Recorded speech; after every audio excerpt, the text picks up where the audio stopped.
नमस्कार, AB star news देख रहे हैं आप और मैं हूं आपके साथ सोहन सिंह। वक्त हो चला है उत्तराखंड की खबरों के खास बुलेटिन हमारी देवभूमि का, जिसमें सबसे पहले बात करेंगे चारधाम यात्रा की। दरअसल उत्तराखंड में 22 तारीख से चारधाम यात्रा की शुरुआत हो चुकी है। 22 अप्रैल से चारधाम यात्रा शुरू हो चुकी है। गंगोत्री और यमुनोत्री धाम की बात करें तो यहां पर श्रद्धालुओं का तांता लगा हुआ है, लेकिन केदारनाथ में मौसम खराब होने की वजह से श्रद्धालुओं को परेशानियों का सामना करना पड़ रहा है।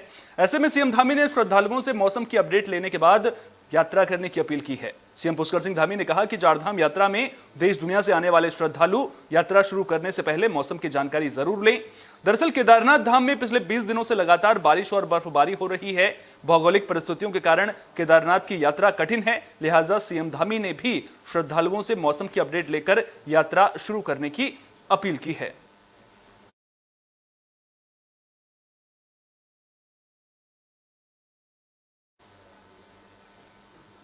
तो बद्रीनाथ और केदारनाथ धाम में मौसम खराब है, लेकिन खराब मौसम के बाद भी श्रद्धालुओं की आस्था खराब मौसम पर भारी पड़ती हुई नजर आ रही है। मौसम विभाग ने उत्तराखंड में येलो अलर्ट भी जारी किया है। वहीं बद्रीनाथ धाम के बाहर बारिश के बाद भी श्रद्धालुओं का तांता लगा हुआ है। श्रद्धालु तन्मयता के साथ भगवान बद्री विशाल के दर्शन करते नजर आए। यात्रा के सुचारू संचालन के लिए बीकेटीसी के अध्यक्ष अजेंद्र अजय भी बद्रीनाथ धाम में डेरा डाले हुए हैं। देखिए, बद्रीनाथ और केदारनाथ धाम में काफ़ी दिनों से मौसम प्रतिकूल बना हुआ है। लगातार वर्षा और बर्फबारी हो रही है, लेकिन इसके बावजूद श्रद्धालुओं तीर्थयात्रियों की श्रद्धा और आस्था में किसी प्रकार की कोई कमी नहीं दिखाई दे रही है। श्रद्धालु बड़े उत्साहित नज़र आ रहे हैं। प्रदेश सरकार के स्तर से, बद्रीनाथ केदारनाथ मंदिर समिति के स्तर से श्रद्धालुओं के सुगम और सरल दर्शन व्यवस्था के लेकर के सभी प्रयास सुनिश्चित किए जा रहे हैं। अलाव इत्यादि की भी व्यवस्था की गई है और प्रदेश के माननीय मुख्यमंत्री जी द्वारा लगातार यात्रा व्यवस्थाओं की मॉनिटरिंग की जा रही है। जी देखिए, सबसे पहले तो हम जो हमारे यात्री आ रहे हैं चारधाम यात्रा के दर्शन करने के लिए, उनका हार्दिक स्वागत है हमारे जनपद में। और जैसे कि बारिश जो लगातार चल रही है और आगामी 5 मई तक भी बारिश होने की संभावना है, तो हमारे जितने भी वल्नरेबल पॉइंट्स हैं वहाँ पर हमने अपनी पूरी मैन पावर डिप्लॉय की हुई है। रोड मार्शल्स जो हैं, ट्रैफिक मार्शल्स हैं, वो भी डिप्लॉयड हैं। पुलिस भी वहाँ पर डिप्लॉयड है और जो सड़क निर्माणाधीन एजेंसीज़ हैं उनकी भी मशीनरी और मैन पावर वहाँ पर लगी हुई है। खासकर बाजपुर हमारा जो पॉइंट है, बाजपुर चाड़ा और बिरही चाड़ा, ये तो हमारे वल्नरेबल पॉइंट्स हैं। केदारनाथ और बद्रीनाथ धाम में भले ही मौसम खराब है, लेकिन श्रद्धालुओं की आस्था सब पर भारी पड़ती हुई नजर आ रही है। वहीं गंगोत्री और यमुनोत्री धाम में बड़ी संख्या में श्रद्धालु पहुंच रहे हैं। गंगोत्री धाम में एक दिन में 10,000 से ज्यादा लोग स्नान कर रहे हैं। इस बीच गंगा विचार मंच और 5 मंदिर समिति के तीर्थ पुरोहितों ने श्रद्धालुओं से साफ सफाई बनाए रखने की अपील की है। बता दें कि मां गंगा गौमुख से 18 किलोमीटर दूर से बहकर गंगोत्री धाम पहुंचती हैं, लेकिन गंगा की जलधारा में जगह जगह साड़ी चुनरी पड़ी हुई नजर आ रही है। श्रद्धालु गंगा में वस्त्र दान तो कर रहे हैं, लेकिन जगह जगह पड़ी धोतियों और साड़ियों की वजह से गंगा मैली हो रही है। लिहाजा गंगोत्री धाम में भटवाड़ी मजिस्ट्रेट समेत गंगा विचार मंच और 5 मंदिर समिति ने सफाई अभियान चलाया, जिसमें 7 बोरा कूड़ा करकट इकट्ठा किया गया है। जिला प्रशासन और गंगा मंच ने सभी श्रद्धालुओं से गंगा नदी में कपड़े, प्लास्टिक और गंदगी न डालने की अपील की है। की यात्रा करते आ रहे हैं, सब जगह सुंदर साफ सफाई है, फिर भी हर जगह कुछ ना कुछ हम जनता लोगों से जो है खराबी होती है। लोग अपने प्लास्टिक का सामान ये वो फेंकते हैं।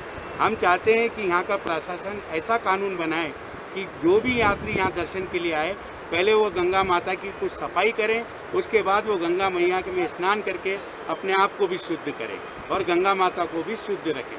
हमारी यही सबसे इच्छा है। सबसे पहले तो जो सफाई का ये अभियान चल रहा है, उसमें इन चैनलों के माध्यम से मैं माँ गंगा की ओर से आप सभी को शुभकामनाएं देता हूँ। आज यहाँ के प्रशासन ने एक सफाई अभियान जो कि आप देख रहे हैं चारों ओर चल रहा है, इसमें भगवती गंगा सबका मार्ग प्रशस्त करे।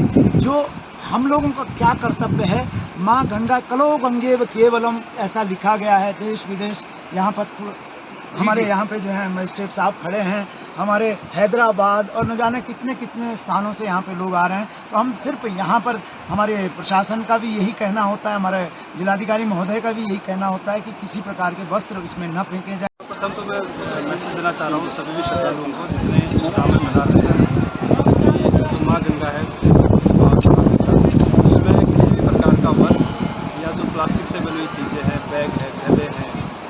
लिए जो भी सामग्री है वो प्रोवाइड ना करें। मेरा सभी से अनुरोध है, जिला प्रशासन का भी अनुरोध है। और इसी क्रम में क्योंकि काफ़ी घाट में ये इस तरह का कूड़ा फेंकना पाया गया है। जी, ये लोग हजारों की संख्या में श्रद्धालु गंगोत्री धाम में आते हैं पुण्य की लालसा में और मोक्ष की प्राप्ति के लिए, और अपने जो सपने होते हैं और आस्था विश्वास सबको पूरा करने के लिए आते हैं। और हमारी जो महिला श्रद्धालु आती है देश विदेश से, हजारों की संख्या में ये माँ गंगा जी को वस्त्र दान करती हैं और उनको लगता है कि वस्त्र दान करने से उनकी जो मनोकामना पूर्ण होगी। लेकिन गंगा जी क्या है, गंगा जी को में अगर वस्त्र दान होते हैं, चाहे वो नए हों पुराने हों, गंगा जी से व्यथित होती हैं, दुखी होती हैं। तो हमारा सभी श्रद्धालुओं से निवेदन है कि वस्त्र दान करें।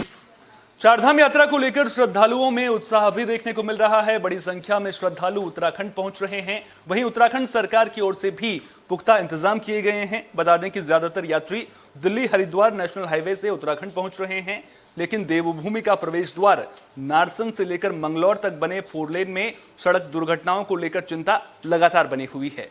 जानकारी के मुताबिक हरिद्वार जिले में सबसे ज्यादा सड़क दुर्घटनाएं इसी 4 लेन में हुई हैं। ऋषभ पंत भी इसी रोड पर हादसे का शिकार हुए थे, लेकिन उसके बाद भी सड़क दुर्घटनाओं पर अंकुश लगता नजर नहीं आ रहा है। बता दें कि नारसन बॉर्डर से लेकर मंगलौर तक पूरे नेशनल हाईवे पर अनगिनत कट लगे हुए हैं, जिसकी वजह से सड़क हादसे में लोग अपनी जान गंवा रहे हैं। देखिए, केवल गुरुकुल नारसन की बात नहीं है, ये दिल्ली और देहरादून के बीच की बात मैं करूंगा। अगर दिल्ली और देहरादून के बीच में कहीं सबसे ज़्यादा दुर्घटना अगर है तो वो मंडावली जो अवैध कट है वहाँ पे सबसे ज़्यादा दुर्घटना होती हैं। उसका कारण ये क्योंकि गांव दोनों तरफ है, जंगल के रास्ते हैं और जो बाहरी लोग आते हैं उन्हें ये पता नहीं होता यहाँ पर किस तरह का यातायात यहाँ पर है, वो यहाँ पर चपेट में जाते हैं। वन विभाग की तरफ से समय समय पर सर्वे किया जाता है, ब्लैक स्पॉट कौन कौन से हैं, कहाँ कहाँ दुर्घटनाएं ज़्यादा होती है, कंटिन्यू रिपीट कहाँ होती है दुर्घटनाएं, उसके बारे में विभाग सर्वे करता है अन्य विभागों के साथ और उसकी रिपोर्ट तैयार करके भेजता है समय समय पर प्रशासन को, ताकि वहाँ पर उचित कार्रवाई की जा सके, दुर्घटनाओं को रोका जा सके। पौड़ी में जिला विकास समन्वय और निगरानी समिति की बैठक हुई। आपको बता दें कि बैठक की अध्यक्षता समिति के अध्यक्ष और गढ़वाल सांसद तीरथ सिंह रावत ने की। इस दौरान स्कूलों में शौचालय न होने के मुद्दे पर तीरथ सिंह रावत ने नाराजगी जताई और अधिकारियों को निर्देश दिए कि अगली बैठक में कोई भी स्कूल ऐसा नहीं होना चाहिए जहां पर शौचालय न बना हो। इसके अलावा जर्जर स्कूलों के भवन को भी जल्द दुरुस्त करने के निर्देश उच्च अधिकारियों को दिए गए हैं। उन्होंने अगली बैठक में लापरवाही बरतने वाले कर्मचारियों और अधिकारियों पर कार्रवाई की भी चेतावनी दी है। देखिए, मैंने यह भी संज्ञान लेते हुए और सीधे निर्देशित किया है कि अगली वाली जो बैठक होगी उसमें ये सुनने को नहीं मिलना चाहिए कि शौचालय बच्चे हमारे लिए पहले हैं, विद्यालय है और बच्चों के यहाँ शौचालय ये पहले ही ये कहता कि इनको प्राथमिकता लेना। लेकिन आज जो विषय आया है प्रतिनिधि तरफ से तो मैंने संज्ञान लिया है, इसको अगली जिला प्लान की बैठक में प्राथमिकता दे और सब जगह यदि कोई विद्यालय छूटा रह गया जो लाए हैं तो उसको पूरा शौचालय युक्त करें। विद्यालय विहीन जो इस प्रकार का भवन विहीन है तो उसका एस्टिमेट बना के विभाग को भेजें और उसको मैंने सीडीओ को कहा कि इसको संज्ञान लेते उसको भी और ध्यान दें। हरिद्वार के बहादुराबाद में प्रशासन की बड़ी कार्रवाई देखने को मिली है। प्रशासन ने 150 साल पहले बनी पंचक्की की बिल्डिंग को ध्वस्त करवा दिया है। आपको बता दें कि यह कार्रवाई इसलिए की गई है क्योंकि यह बिल्डिंग जर्जर हालत में थी। इसी बिल्डिंग के नीचे साल 2009 में धार्मिक स्थल भी बना है। धार्मिक स्थल में रखे धार्मिक ग्रंथ और बाकी सामान को उप जिलाधिकारी ने अपनी देखरेख में सुरक्षित बाहर निकलवाया। बता दें कि धार्मिक स्थल पर करीब 10 से ज्यादा कमरे बने हैं जो जर्जर हालत में थे।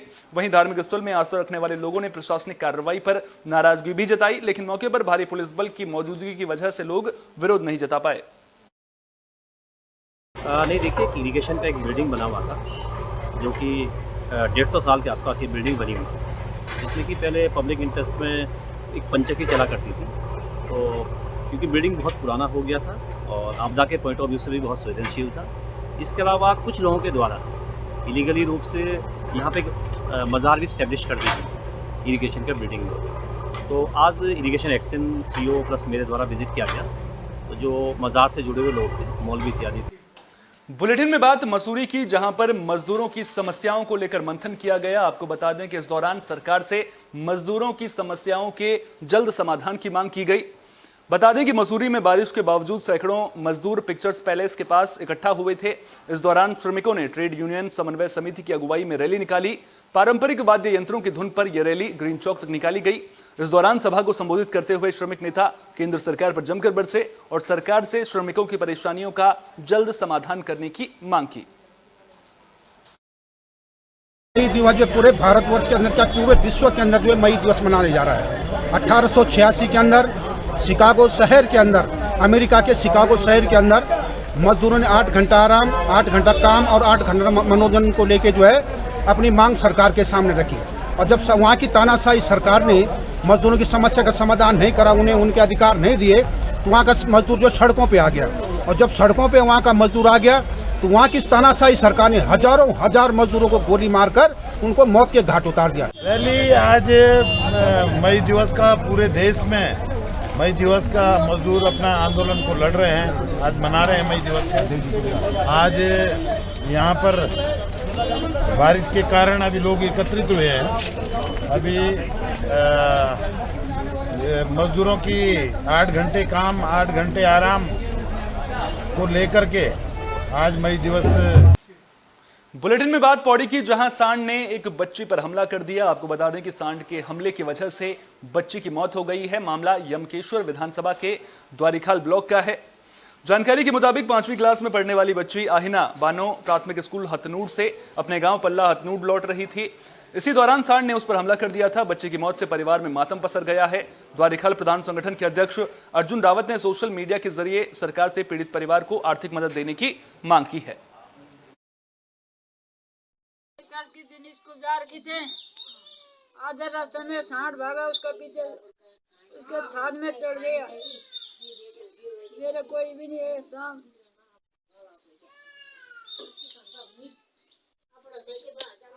की बात का 100वां संस्करण सारा देश सुनने के लिए उत्सुक था। हर स्कूल के बच्चे भी स्कूल जाने की तैयारी में थी और इसी क्रम में राजकीय प्राथमिक विद्यालय हथनूर की एक बालिका पल्ला से, जो हमारी एक मुस्लिम बिटिया है, वो भी स्कूल जाने के लिए दौड़ी दौड़ी चहल कूद से स्कूल जा रही थी। तभी रास्ते में आवारा पशुओं के झुंड ने उसे रोन डाला और उसके प्राण पखेरु वहीं पर उड़ गए। वो उससे उस परिवार पे एक बहुत शोकाकुल परिवार पे एक दुख का पहाड़ टूट पड़ा है। रशीदन बानो, जिसका पति का भी इंतकाल हो चुका है। मेरे विकास खंड द्वारिखाल के अंतर्गत प्राथमिक विद्यालय हथनूर लंगूर में कल माननीय प्रधानमंत्री जी का प्रोग्राम मन की बात सुनने बच्ची स्कूल आ रही थी और आवारा पशुओं ने उसको टक्कर मारी और उनके ऊपर आवारा पशु उस बच्ची के ऊपर चढ़ गए और उस बच्ची की मृत्यु हो गई है। तो मेरा माननीय मुख्यमंत्री जी से अनुरोध रहेगा और सरकार से अनुरोध रहेगा कि इनकी इस बच्ची के गरीब परिवार की बच्ची है, इस परिवार को आर्थिक मदद करे। असंवेदनशील सरकार है। क्यों बच्चों को रविवार को बुलाया गया था, ये भी अपने आप में सोचने वाली बात है। साप्ताहिक अवकाश कोई ऐसा तो नहीं है कि कोई मन में किसी का है उसने साप्ताहिक अवकाश दे दिया। इसके पीछे पूरा विज्ञान है कि 6 दिन काम करने के बाद 7वां दिन छुट्टी मिलनी चाहिए। इसके ये पूरा अधिकार है। इसके लिए सैकड़ों साल संघर्ष किया गया है। अध्यापकों की बात थी, उनके साथ आंगनवाड़ियों की बात है, जो अब बाकी सरकारी कर्मचारियों की बात है। तो ये असंवेदनशील सरकार है। इस बच्ची के दुखांत ये एक आयना बानो करके 10 साल की लड़की थी, जिसको आवारा जो सांड था उसके पैर रखने से उसका डेथ हो गया है और ये पल्ला गांव के थे। पर शायद उनके घर वाले कोई कार्रवाई नहीं करना चाहते थे, तो ये चीज़ मतलब घर वालों ने नहीं बताई। लेकिन आगे जो भी होगा इस तरह की। बुलेटिन के आखिर में बात नरेंद्र नगर की, जहां ऋषिकेश बद्रीनाथ हाईवे पर हादसे की खबर सामने आई है। आपको बता दें कि हादसे में 6 लोगों के घायल होने की खबर है। तो नरेंद्र नगर में ऋषिकेश बद्रीनाथ हाईवे से हादसों की खबर सामने आ रही है। NH52 पर ITBP कैंप राफ्टिंग पॉइंट के पास 2 गाड़ियों की टक्कर हो गई थी। हादसे में 6 लोग घायल हुए हैं, जिन्हें एम्बुलेंस की मदद से अस्पताल में भर्ती करवा दिया गया है।